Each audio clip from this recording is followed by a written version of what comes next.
સાંભળો છો, આજ સાંજે મને પકોડી ખાવા લઈ જશો? બે દરરોજ સાંજે તને પકોડી દેખાય છે. તમને રોજ વડાપાઉં દાબેલી નહીં દેખાતું? તો હું એમ જ કહું છું, વડાપાઉં દાબેલી ને એવું ખાને દરરોજ શું પકોડું ખાવાનું? તમારે મને આજ સાંજે પકોડી ખાવા લઈ જવાની છે કે નહીં? નહીંતર હું જમવાનું નહીં બનાવું. જમવાના ને પકોડીને શું લેવા દેવા? બસ ના રાંધવાના બાના વધુ છું. ના રાંધવાના બાના એટલે સવાર સાંજ કોણ જમવાનું બનાવે છે? આખો દિવસ ઘરનું કામ કોણ કરે છે? તમારે મને પકોડી ખાવા લઈ જતા જોર આવે છે, તો અમને રાંધતા જોર ના આવે? પણ મેં તને ક્યાં પકડી રાખી છે? તું જઈને ખાઈ આવતી હોય.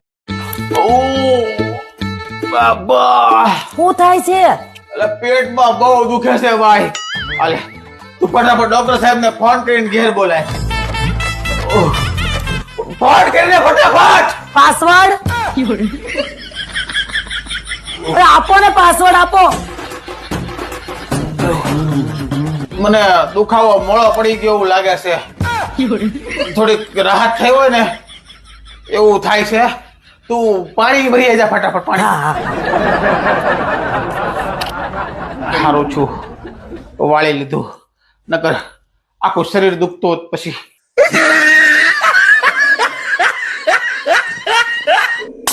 આખો દિવસ મોબાઈલ મંતર મંતર કરો ને તો થોડી ભક્તિ ભાવ ને પૂજા પાઠ કરો તો આ જિંદગીમાં આવતી બલા તરી જાય. કા સાચ સલાહ કોકે મને લગન પહેલા આપી હોત ને તો સારું થાત.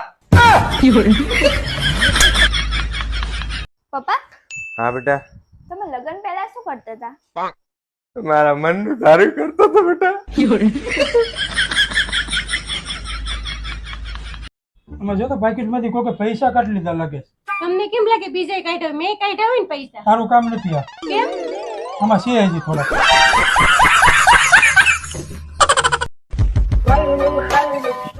જીઆવી ડોક્ટર પાસે? હા, શું કીધું ડોક્ટરે?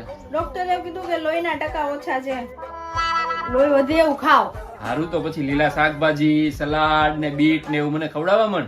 અરે મારે ઓછા છે લોહીના ટકા. અરે પીવાનું તો તારે મારું જ છે. મારામાં લોહીના ટકા વધે એટલે તારે ડબલ વધે.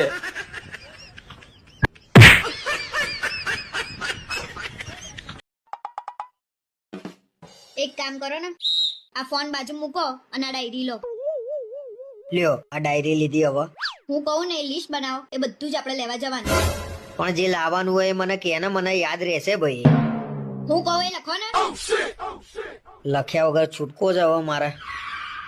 બોલ ફટાફટ લખી કાઢું હેડ.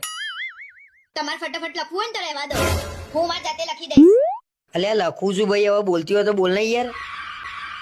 લો હેડે લખો. 2 ચાદર, 4 સિંગારા કવર, 3 પગ લૂછણિયા. આ ચાદર ને તો 2 મહિના પહેલા તું લાવી નથી? દિવાળી વર્ષમાં એક જ વાર આવે છે. હું જે લાવતી હોય એ મને લાવવા દો ને. તને લાવી દીધી એટલે હવે કઈ ના થાય. શું બોલ્યા તમે? કશું નહીં, તું તને લખાવાનું ચાલુ રાખે. તમારી દિવાળી શાંતિથી કાઢવી હોય ને તો વધારાના શબ્દો બોલવાનું બંધ કરી દેજો, નહીતર દિવાળી ઉજવાઈ જશે તમારી. આ લગન પછી કાયમ દિવાળી જો જોશું ને ઘરમાં.